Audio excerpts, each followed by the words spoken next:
गुरुदेव भगवान, आप सत्संग में अक्सर अपने किडनी रोग की चर्चा करते हैं और ये बताते हैं कि ये प्रारब्ध से है, पर श्री जी की अनन्य शरणागति से इतना भयंकर शारीरिक कष्ट भी श्री जी अपनी गोद में बिठाकर कटवा रहे हैं। महाराज जी, मैं अज्ञानी हूं, मुझे क्षमा करना गुरुदेव भगवान, पर मेरे मन में बार बार ये प्रश्न उठता है कि श्री जी के अनन्य चिंतन और शरणागति होते ही करोड़ों जन्मों के पाप नष्ट हो जाते हैं, तो फिर आपका ये जन्मों के नष्ट हो जाते हैं, लेकिन जो तीर छूट चुका है तूड़ीर में, उनको तो जला दिए।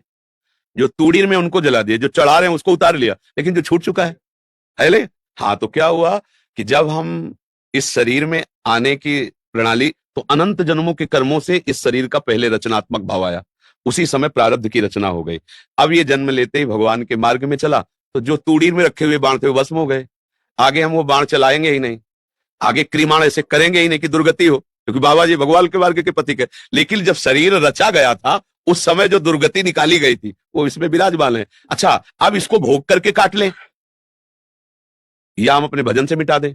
भजन से अगर इसको मिटा दिया तो जहां हमें चढ़ना वहां चढ़ नहीं पाएंगे, तो इसको छूटेगा आज नहीं तो कल छूटेगा, तो जो पकड़ना उसे पकड़े, किसे छूटे। तो जब हमको दिव्य चिदानंद में श्री जी की सेवा का अवसर मिल रहा है, तो इस मलमूत्र के भांड शरीर को ठीक करने के लिए भजन का प्रयोग करें क्या। अच्छा, फिर भी देखो लाडली जी के की कृपा कि ऐसा सब होने पर भी हम आपसे बातचीत कर रहे हैं, ऐसा सब होने पर भी बड़ी कठिन दिनचर्या चल रही, 1 बजे रात्रि के उठना, 2 बजे शौच स्नान सब करके चल, मतलब ये दिनचर्या कोई बीमार आदमी की क्या दिनचर्या है। ये आप कृपा नहीं देख रहे हो, मेरा पाप प्रारब्ध ये और मेरी लाडली की कृपा। तो हमको ये देखना है ना कि प्रारब्ध तो आया है, लेकिन फूल जैसा भयानक प्रारब्ध है। दोनों किडनी फेल, मतलब मृत्यु दशा प्रतिपल।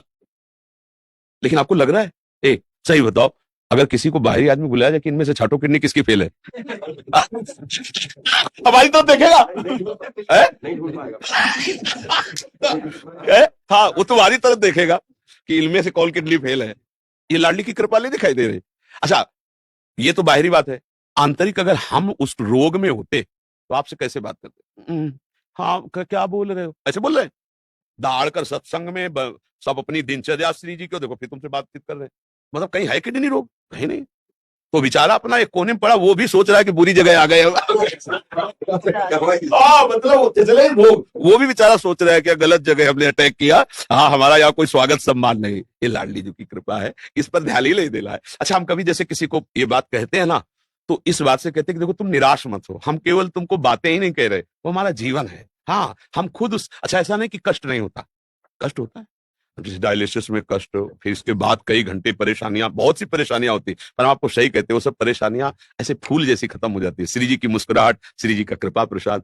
तो हमें लगता है कि शरीर को ठीक करने में समय बर्बाद मत करो, शरीर को तो छोड़ना ही पड़ेगा, श्री जी को राजी कर लो, तो शरीर छोड़ने के बाद जो हमें मिलेगा वो अविनाशी मिलेगा।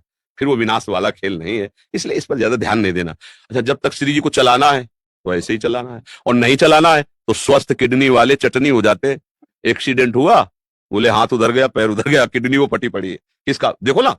अतरे दिन सब घटनाएं होती है, तो इसलिए हमको ये चिंता नहीं, हमारी किडनी खराब, हमें कैंसर हो रहा है, होने दो, राधा राधा राधा, हमें जहां जाना वहीं पहुंच जाना है। देखो, गाड़ी की तब तक चिंता होती है जब तक मंजिल तय नहीं हो जाती। लगता है अगर बीच में गाड़ी, अब आप श्री जी की कृपा से हम अपने मंजिल में आ चुके हैं, तो कोई परेशानी नहीं, जब चाहे तब बुला ले, कोई परेशानी थोड़ी। तो इसके लिए हमें कोई टेंशन थोड़ी, किडनी खराब क्या, समझ रहे ना, लाडली की कृपा से चल रहा है।